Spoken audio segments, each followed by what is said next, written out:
One final question from Andrea Mitchell. Thank you very much, Mr. Secretary. Did you get any commitments from Prime Minister Netanyahu to not evict Palestinians from East Jerusalem neighborhoods and to work with the Palestinian Authority and other Palestinians in order to avoid any spark that could break the ceasefire? And did you get any assurances from the Palestinian Authority today that they could have any influence over Gaza? Thank you very much. Thanks, Andrea.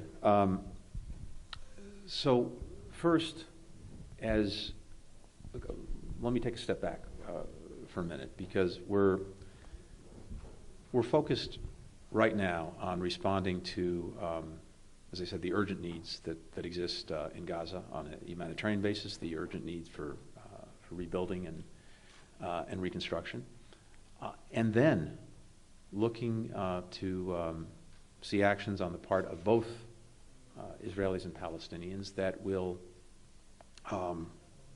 take down tension and try to remove or minimize some of the potential catalysts for a renewed cycle of violence. And building on that, try to, in very practical and material ways, start to improve people's lives and add a real sense of dignity and hope.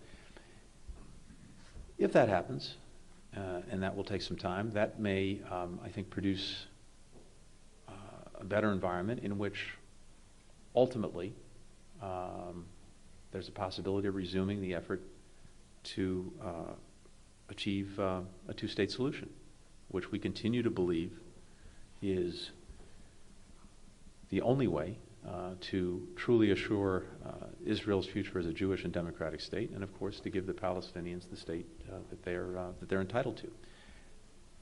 I say all that because any steps that either side takes that either risk sparking violence or, over time, and ultimately undermine the prospect for returning to the pursuit of two states, we oppose. And that includes settlement activity. It includes demolitions. It includes evictions. It includes incitement to violence.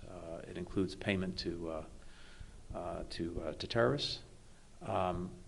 All of those things would, I think, on the one hand, potentially be catalysts for renewed tension and potentially violence, and certainly undermine the prospects of achieving two states. And that's something that we've been very clear about in our conversations with Israelis and Palestinians alike.